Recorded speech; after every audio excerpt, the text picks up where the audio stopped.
রাষ্ট্রের তরফ থেকে গত ১৬ বছরে শহীদ পরিবারকে ক্ষতিপূরণ দেওয়ার আহ্বান জানিয়েছেন বিএনপি মহাসচিব মির্জা ফখরুল ইসলাম আলমগীর। কেন্দ্রীয় শহীদ মিনারে আয়োজিত স্মরণ সভায় তিনি এই আহ্বান জানান।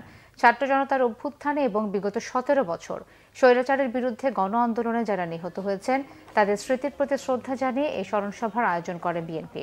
গণতন্ত্রের সংগ্রামে শহীদদের স্মরণে এই স্মরণ সভায় শহীদ পরিবার ও নির্যাতিত পরিবারের সদস্যরা তাদের অনুভূতি ব্যক্ত করেন, জানান নির্মমভাবে স্বজন হত্যার কথা। দুর্বিষহ সময়ের কথা বলতে গিয়ে এ সময় আবেগপ্রবণ হয়ে পড়েন তারা। স্মরণ সভায় যোগ দিতে শহীদ মিনারে জড়ো হন বিএনপি এবং এর বিভিন্ন অঙ্গ ও সহযোগী সংগঠনের নেতাকর্মীরা। এছাড়াও আগামীকাল আন্তর্জাতিক গণতন্ত্র দিবসে নয়াপল্টনে সমাবেশ করবে বিএনপি। ১৬ বছর ধরে এবং বর্তমানে আন্দোলনে তাদের সকলকে রাষ্ট্রের তরফ থেকে তাদের ক্ষতিপূরণ দিতে হবে এবং তাদেরকে ভাতা দিতে হবে, প্রদান করতে হবে। এটা অত্যন্ত জরুরি ব্যাপার। শুধু এইখানে বসে কথা বলে আমরা অনুষ্ঠান করলেই হবে না, এই বিষয়গুলো অত্যন্ত জোরে তুলে ধরতে হবে, সরকারকে বলতে হবে যে এটা করতে হবে।